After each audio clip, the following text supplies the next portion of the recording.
Jewelleries లో gratitude sale March 8 నుంచి 11 వరకు ఫ్లాట్ 50% ఆఫ్ ఆన్ విఏ.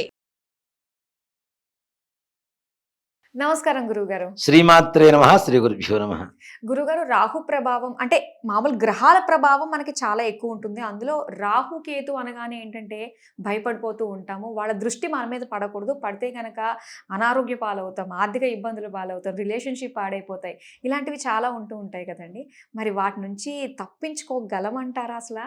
తప్పనిసరిగా అమ్మ, భగవంతుడి సృష్టిలో ఒక సమస్య, ఒక పరిష్కారం, తప్పనిసరిగా ప్రాబ్లం సొల్యూషన్, ఈ రెండు ఒకటేసారి సృష్టింపబడతాయి అనేది నా నమ్మకం. అసలు పరిష్కారం లేనటువంటి సమస్య ఏదన్నా ఉంది మనిషి జీవితంలో అంటే చావు ఒక్కటే. ప్రతి సమస్యకి ఒక పరిష్కారం ఉంటుంది. పరిష్కారం లేని సమస్య చావు ఒక్కటే, అంతకుమించి వేరే లేదు. దానికి ఎక్కడ పరిష్కారం ఉంది? మనం ఎక్కడ తీసుకురాలేం కూడా భగవంతుడి సృష్టిలో కూడా. కాబట్టి ప్రతి పరిష్కారం వెతుక్కుంటూ వెళ్ళటం అనేదే మనద. ఇది కొంతమంది తెలిసి తెలియక చెప్పేవాళ్ళు కొంతమంది ఉంటారు, పూర్తిగా తెలుసుకొని ఎవరికి చెప్పకుండా పోయేటువంటి వాళ్ళు కొంతమంది ఉంటారు, మనం నేర్చుకున్న విద్య నలుగురికి ఉపయోగపడాలి అనుకుని తపనతో చెప్పేవాళ్ళు కొంతమంది ఉంటారు. ఇట్లానే అట్లా తద్ది కథ ఉంటుంది నాన్న. దాంట్లో ఒక పండు చెట్టు, మామిడి పండు చెట్టు పెద్దది, చెట్టు నిండా పండ్లు ఉంటాయి, ఎవరు కోసుకోలేరు, ఎవరు తినరు. ఏమిటి అని చెప్పి అడిగితే, పూర్వజన్మలో ఒక వేద పండితుడు వేదాంగాలన్నీ కూడా జీర్ణించుకొని చదువుకొని ఎవ్వరికి తన మంత్రాన్ని చెప్పకుండా ఎవరికి ఉపయోగపడకుండా చనిపోయాడు. వాడు అట్లానే ఇట్లా చెట్టై పుట్టాడు, అందుకనే వాడికున్న పండ్లు ఏవి ఉపయోగపడకుండానే ఉంటాయని చెప్పుకొచ్చారట. అంటే మనకున్న విద్యను ఎదుటి వాళ్ళకి ఏదైనా ఉపయోగపడేలా చెప్పుకుంటే తప్పనిసరిగా మంచి జరుగుతుంది. అది మా గురువు గారు కూడా 84 సంవత్సరాల పాటు ఆయన చదువుకుని ఉన్న వ్యక్తి ఎవరికి చెప్పలేదు. చివరిలో ఆయన ఒక తపన పడ్డారు, అరే నేను నేర్చుకున్న విద్య నాతోనే పోతుంది, ఇంకొక ఎవరన్నా కనీసం ఒక్క శిష్యుడినైనా తయారు చేయాలని చెప్పి నన్ను హక్కును చేర్చుకున్నారు.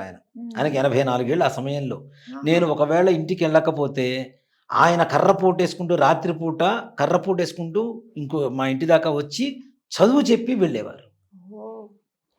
అంటే ఉన్న విద్యను ఎదుటి వాళ్ళకి తప్పనిసరిగా ఉపయోగపడేలా చేయాలి అన్నట్టు. నిజంగా ఇవాటి రోజున నా జీవితంలో నేను బ్రతుకుతున్నానంటే అట్లాంటి వాళ్ళ ఆశీర్వచనమే కదా, ఆ నేర్పించిన విద్యే కదా. ఇక్కడ నా దగ్గర నుంచి నాతోనే పోకుండా ఇంకొకరికి రావాలని కోరుకుంటాం. అలాగే ఈ రాహు కేతు గ్రహ ప్రభావం ఏంటి అంటే, మనం మొదటి నుంచి వింటున్నది వీళ్ళిద్దరు రాక్షసులు, రాహుకేతులు ఇద్దరు కూడా రాక్షసులు అని చెప్పి వింటూ ఉంటాం. ఒకళ్ళకేమో రాహుకేమో మొత్తం శరీరం అంతా కూడా సర్పాకారంలో ఉంటుంది, తల మొత్తం మానవాకారంలో ఉంటుంది. మనకి అర్ధకాయం మహావీరం చంద్రాదిత్య విమర్దనం రాహుగ్రహ శ్లోకంలోనే తెలిసిపోతుంది. అవునా? ఫలాస పుష్ప సంకాశం తారక గ్రహమస్తకం రౌద్రం రౌద్రాత్మకం ఘోరం తం కేతుం ప్రణమామ్యహం. ఆ శ్లోకాల్లోనే వాళ్ళ శరీర భాగాలు ఏంటో తెలిసిపోతున్నాయి. అర్ధకాయం, అర్ధం మాత్రమే కాయం శరీర రూపం, మిగిలినంతా కూడా సర్పాకారం రాహుకి. కేతువుకేమో ఇదంతా మానవాకారం, తల మాత్రం శిరోభాగం మాత్రం సర్పాకారంలో ఉంటుంది. వీళ్ళిద్దరూ రాక్షస నీచ గ్రహాలు అని చెప్పి 4 గ్రహాలు చెప్తూ ఉంటామమ్మా. అంటే అతి ఎక్కువగా క్రోధం కలిగినటువంటి గ్రహాలు కుజుడు, శని, రాహు, కేతువు. ఈ 4 గ్రహాలు నీచ గ్రహాలు అని చెప్తూ ఉంటాం. ఉచ్చ గ్రహాలు మిగిలినవన్నీ కూడా ఉచ్చ గ్రహాలు అని చెప్తూ ఉంటాం. వీటిల్లో శని కన్నా కుజుడు కన్నా ప్రమాదకారిగా మారేటువంటి గ్రహాలు ఏంటి అంటే రాహుకేతువులు. మన జాతకం ప్రకారం చూసుకోండి, ఒక పక్కన రాహు ఉంటాడు, కరెక్ట్గా దీనికి 7th ప్లేస్లో కేతువు ఉంటాడు, కేతువుకి 7th ప్లేస్లో కరెక్ట్గా రాహు ఉంటాడు. ఇద్దరు at a time anti clock వైజ్లో రివర్స్లో మూవ్ అవుతూ ఉంటారు. క్లాక్ వైజ్లో మూవ్ అవ్వరు, యాంటీ క్లాక్ వైజ్లో మూవ్ అవుతుంటారు, ఎట్ ఏ టైం మూవ్ అవుతుంటారు. ఒక ఆయన పైకి వెళ్ళాడు, ఒక స్థానం పైకి వెళ్ళాడు అంటే ఇంకొక ఆయన కిందకు వస్తాడు ఆటోమేటిక్గా. ఇద్దరు ఎదురెదురు స్థానాల్లో ఉంటాయి. అలా జాతకం రాసేటప్పుడు ఎదురెదురు స్థానాలు 7 అంటే సమసప్తకాలు అంటాం. ఆ 7 స్థానాల్లో కనుక అట్లా ఉండకపోతే జాతకం రాయటమే కరెక్ట్ కాదు అని చెప్పుకోవచ్చు. దాంట్లో అనుమానం ఏం లేదు. దీంట్లో రాహుకేతువులు చంద్రుడితో కలిసి ఉన్న, లేదు మన లగ్నంలో ఉన్న, చంద్రుడికి 12వ స్థానంలో ఉన్న, అలాగే 2వ స్థానంలో ఉన్న, 6వ స్థానంలో ఉన్న, 8వ స్థానంలో ఉన్న, అలానే లగ్నవశాత్తు లగ్నం కానీ 12వ స్థానం కానీ 2వ స్థానం కానీ 6 కానీ 8 స్థానాల్లో కానీ రాహుకేతువుల్లో ఏ ఒక్కళ్ళు ఉన్నా, అలాగే గురుగ్రహంతో రాహు కలిసి ఉన్నా, గురువుకి 3వ స్థానంలో 5వ స్థానంలో రాహుకేతువులు ఎవరు ఉన్నా, అలాగే కుజస్థానాలు 2 ఉంటాయి. మేషం వృశ్చిక రాసులు కుజస్థానాలు. ఈ రాసుల్లో రాహు కానీ కేతువు కానీ ఏ ఒక్కళ్ళు ఉన్నా తప్పనిసరిగా సర్పదోషం అంటాం, కాల సర్పదోషం అంటాం, అతిగండ కాల సర్పదోషం అంటాం, కర్కాటక కాల సర్పదోషం అంటాం. ఇలా సర్పదోషాలు చెప్పుకుంటూ పోతే 32 రకాల సర్పదోషాలు ఉన్నాయి మన జాతకాలు. ఓకే. అంటే ప్రతి ఒక్క మనిషికి ఏదో కాంబినేషన్ సెట్ అయితే వాళ్ళకి సర్పదోషం ఉన్నట్టే. తప్పనిసరిగా ఉంటుంది.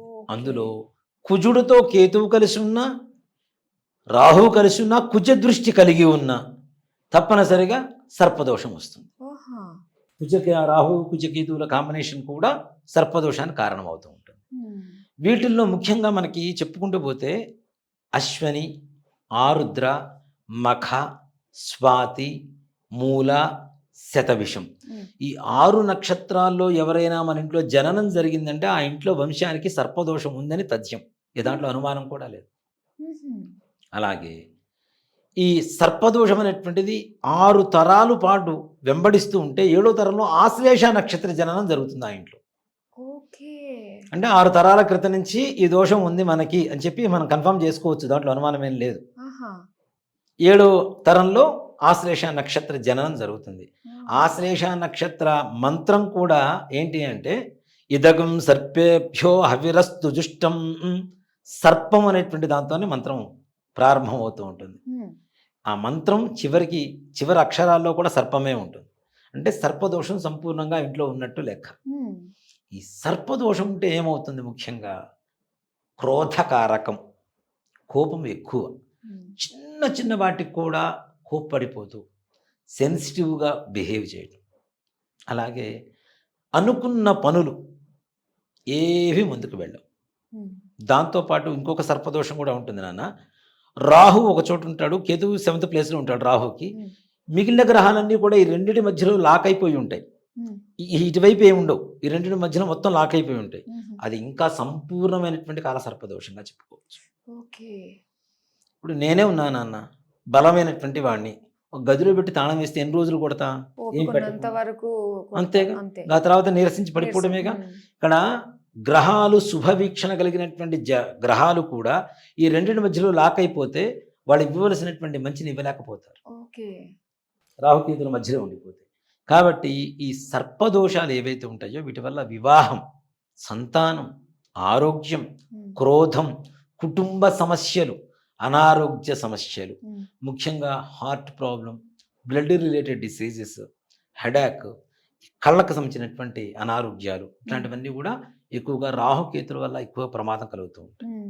అయితే దీనికి రెమెడీస్ ఏమున్నాయంటారు చేసుకోగలరు?